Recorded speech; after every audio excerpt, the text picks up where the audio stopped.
Fellow students, today this will be the fourth and last of my academic presentations for Trinity College, and today I would like to talk about the philosophical and theological background of pleasure and pain. If we start with the pursuit of pleasure, we have to look at Epicurean system. And Epicurus philosophy founded in 307 BC before Christ. Epicurean believed that pleasure was the sense of all knowledge, and truth could be derived from it. It was an absolute challenge against Stoicism, which was a school of moderation, that pleasure was not to be avoided, but it was not to be seen as the source of truth. Epicurean argued that pleasure was the chief good in life. All good came from sensual pleasure, and therefore the senses could be trusted to gain us truth. And again, Epicurean thought sensation could not deceive. That if you felt it, if you perceived it, then it was real.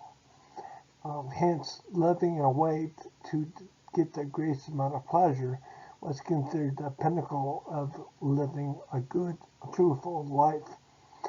Interesting point, Epicurus was the first to come up with the problem of evil. In this argument, God is omnipotent, God is good, but evil exists, therefore there is no God. It was favored by most of the Greek skeptics. And of course, evil represents pain. And in this school of thought, any pain is evil, and a God would not allow me to experience any kind of pain, so therefore there must not be any God. Natural law, which is the foundation of human logic, or Christian logic, is reliance on self-preservation as a source of knowledge, runs contrary to natural law. That is to say that the Epicurean system is the complete opposite of what we know to be true when we look at things through reason. Natural law is, like I said, the foundation of Christian thought, because humans beings have been given the sense of reason. Reason is an integral part of the Imago Dei. And God is reasonable and logical, and so therefore natural law flows from God. St. Thomas argued that because we do have reason, and because reason is an integral part of the Imago Dei, all humans are fundamentally equal and bestowed with the same basic set of rights that no other human can remove, since they are given from God. Moral evil then becomes a question about the natural law and following the natural law, because nobody would argue that evil is not present in our world. So a world governed by natural law, containing creatures who are significantly free, meaning we have free will, is more valuable than a world containing no free creatures. Which is simply to say that for God to create us not free would bound us to servitude. We would be robots. And I was talking to a buddy about this. I was saying that would be like saying that when you have children, you would demand your children to do everything you say, and they aren't to have any of their own thoughts. And we know this to be intrinsically contrary to love, and contrary to natural law. God can create free creatures, but he will not cause or determine them what to do. For if he did that, then they're not free. So to say that God created us free means that God would not interfere with our freedom. To create creatures capable of more good, therefore, these creatures also have to be capable of moral evil. It just stands to reason that if you have the ability to be good, you also have the ability to be bad. And that is what true freedom looks like. So he can't give these creatures freedom to perform evil and at the same time prevent them from doing so. He can't do that. That is not true freedom. Some of the free creatures God created went wrong in their exercise of freedom. This is the source of moral evil, as we understand it. Stoicism, like I said, was in direct contrast to the Epicurean system. Stoicism teaches that development of self-control and fortitude as a means of overcoming destructive emotions. In other words, it stands directly with natural law. It says that we as created creatures free are also given an intellect and the ability to reason. We know right from wrong. We know what the correct action is. Whether or not we do that correct action is a part of our freedom. The philosophy holds that becoming clear and unbiased thinkers allows one to understand the universal reason, logos, which we all know in Trinity as a source of logic. Gospel of John identifies the Christian logos, through which all things are made as divine, the theos. Stoicism's primary aspect involves improving the individual ethics and moral well-being for everybody. And of course, we understand this in Christian faith as love. God is love, and this is what we are meant to do. So, there's a parable, a Greek parable called Hercules at the Crossroads. Basically, it goes on about young Hercules is approached by two women. Both women represent virtue and vice, and both women lay out their arguments for Hercules. Our vice is trying to seduce him into the easy path, that where his labor will be upon other people, and virtue tells him straight up that that's not possible. Any kind of glory, any kind of honor you want, you must endure it. You must sacrifice. And we know this also to be reasonable truth, that anything you get you really don't have the sense of earning it, holding on to it. This literature device of contest and dialogue appears within many genres throughout the literature of ancient Greece. It is related to the controversy stories in the Gospel of Matthew. So the four cardinal virtues that we are presented are the foundation of Christian thought and how to moderate this free will that we have. It's kind of like, if you want to think of it, it's kind of like your governor, and it helps us to stay running at the right pace. So the seven virtues, there are seven virtues. Four of these virtues are called cardinal virtues. And cardinal refers to they are pivotal.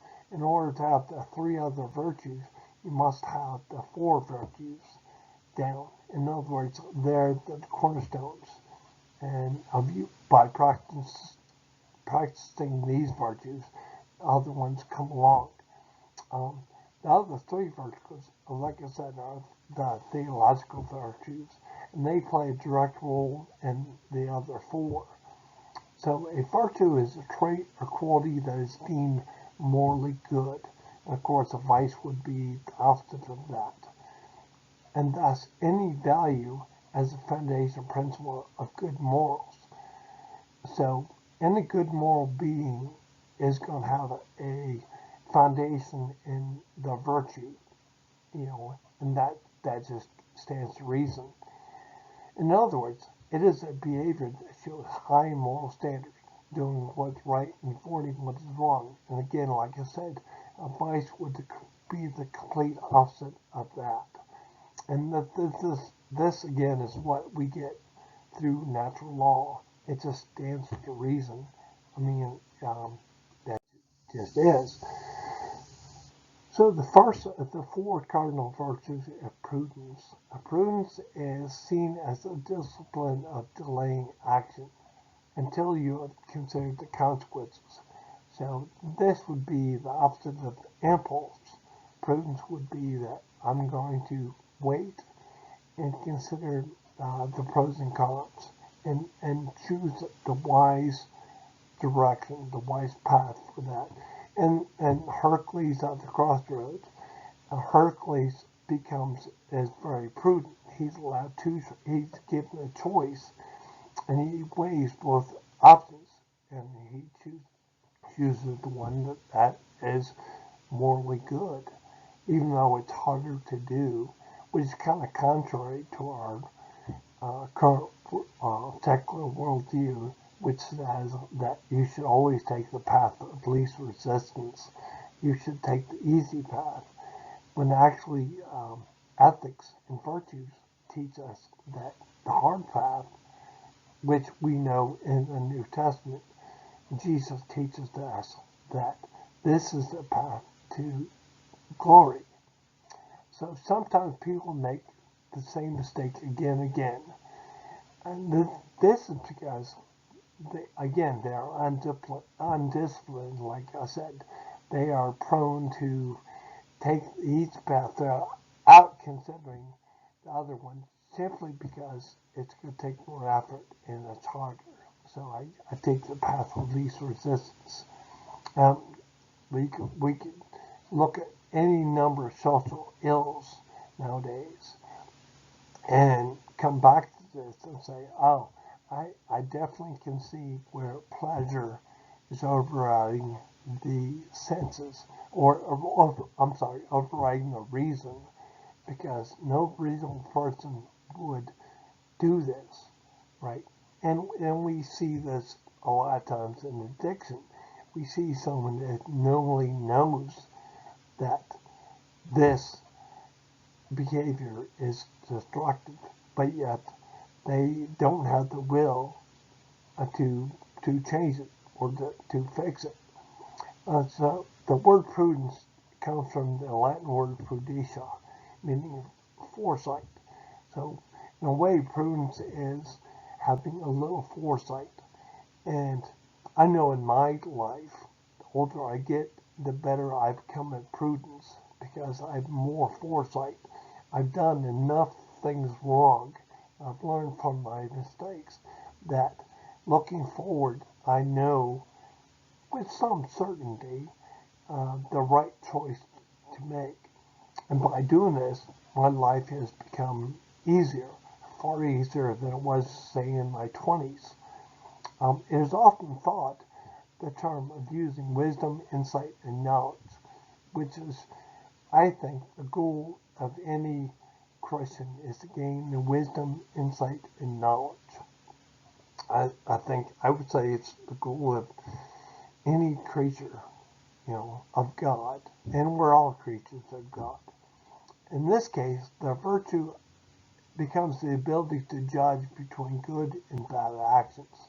Again, like I said, I know bad actions because I know good actions. When I do good and bad, I know because of the difference between the two of them. And this is referred to as a binary opposite. And I'll talk about binary opposites later on. But binary opposites generally are very easily seen in the book of Genesis, where we know light by dark. There's a saying that God gave us the dark so we can see the stars. Not only in general sense, but prudence is also appropriate for actions at a given time and place. In other words, again, it goes against impulse. So everyone given time to think about something, hopefully will make the right decision. But prudence is also something that's immediate, that you do it right away. Temperance would become, Aquinas puts temperance behind justice. He put justice as the second virtue. But temperance is the ability to restrain yourself. This virtue requires self-control or discipline. I see this as needed for prudence. In order for me to take time to think, I need to be able to restrain myself so I don't act quickly. And temperance is one of the 6 virtues in positive psychology. In other words, in psychology, in order to have a good life, right, in order to think wisely and use reason, you have to temper yourself. You can't just fly off the handle or be impulsive. In the Judeo-Christian tradition, temperance is the key to living a purpose-driven life. That everything comes with moderation, and we know this from the Bible and from Proverbs. The wisdom literature teaches this plainly. Thomas Aquinas defines temperance dealing with the desire of sensible pleasure. Again, this is actually contrary to Aquinas, who wanted to go on about senses being the most truth you can attain.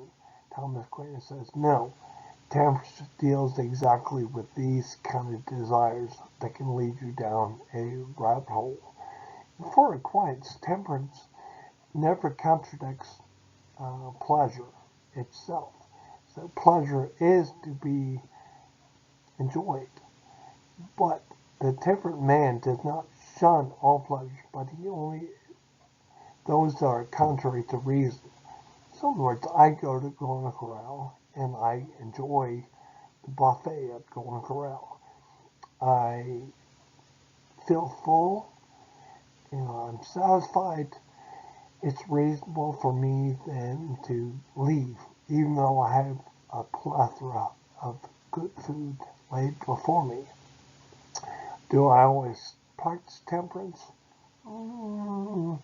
Sometimes. At Golden Corral, I do. Actually, I think now I avoid Golden Corral because I lack temperance when given that kind of temptation. Courage goes along with this. Courage is the ability to do the right thing.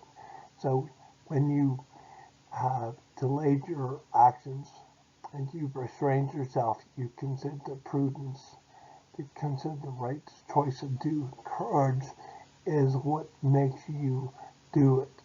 So courage a lot of times is a willingness, it's voluntary, to confront agony, pain, danger, or uncertainty. So you know that what you may do is not going to be good. It's not going to be good for you, but your courage makes you do the right thing. So as our virtues are what we choose, and they have 2 flavors, physical and moral. And the physical courage is standing and facing physical pain, hardship, death. You would say a veteran exhibits physical courage when he steps on the battlefield because he is enduring physical pain, hardship, or death.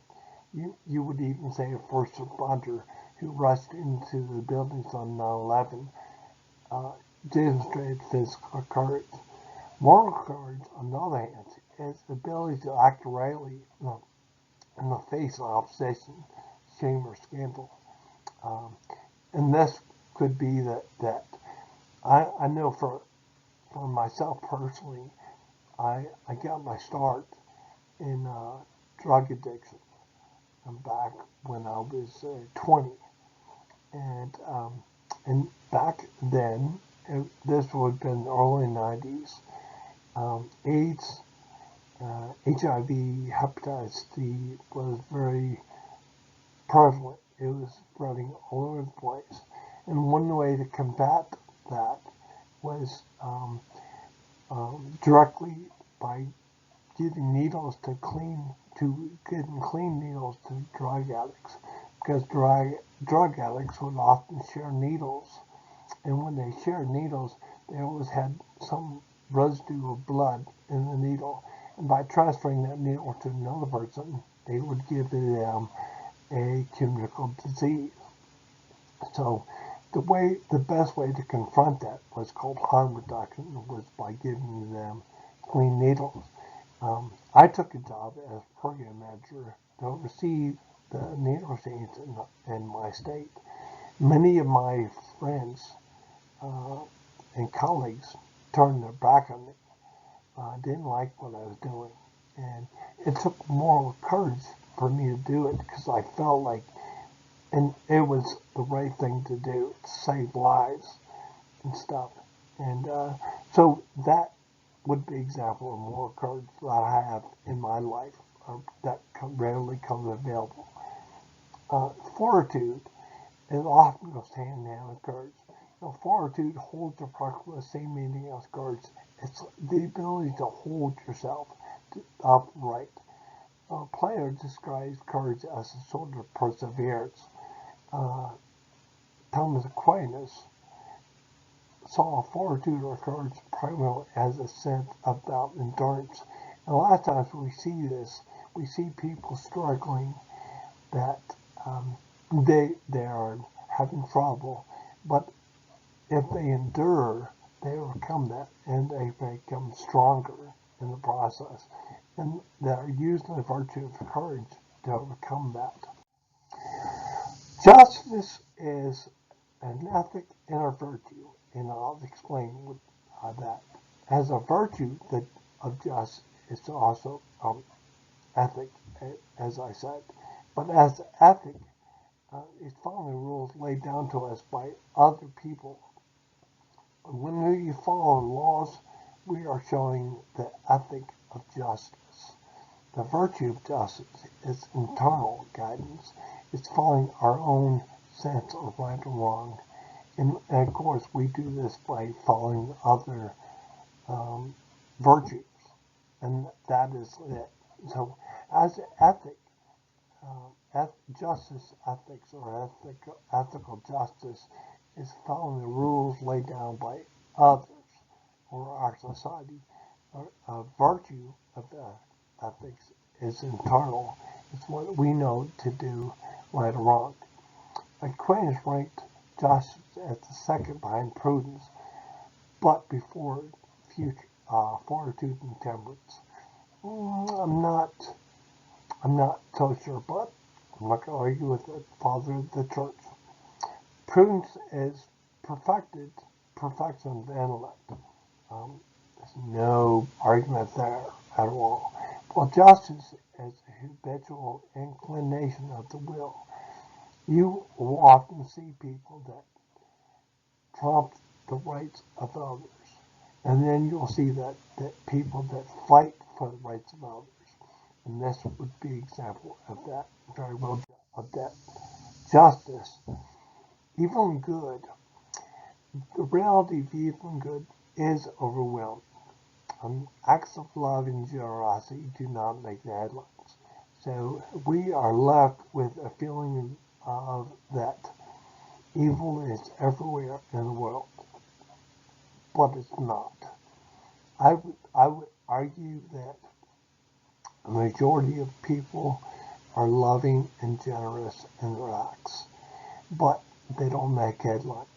So we're left with this perception, right? And as we know, that's not a good gauge of the truth. Pain and pleasure in the Bible is presented in a different way. It's presented as suffering and glory. Suffering is a state of undergoing pain, distress, or hardship. And as we said before, courage is undergoing that. Glory is high renown or honor won by noble achievements.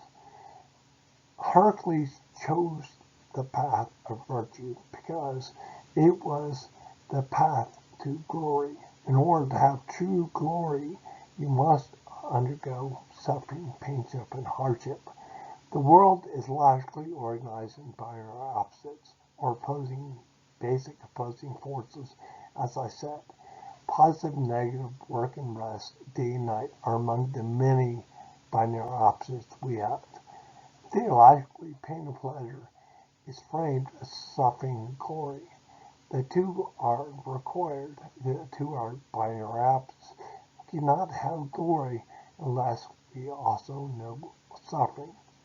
Thank you very much for listening, and I hope you might have questions. Thank you very much.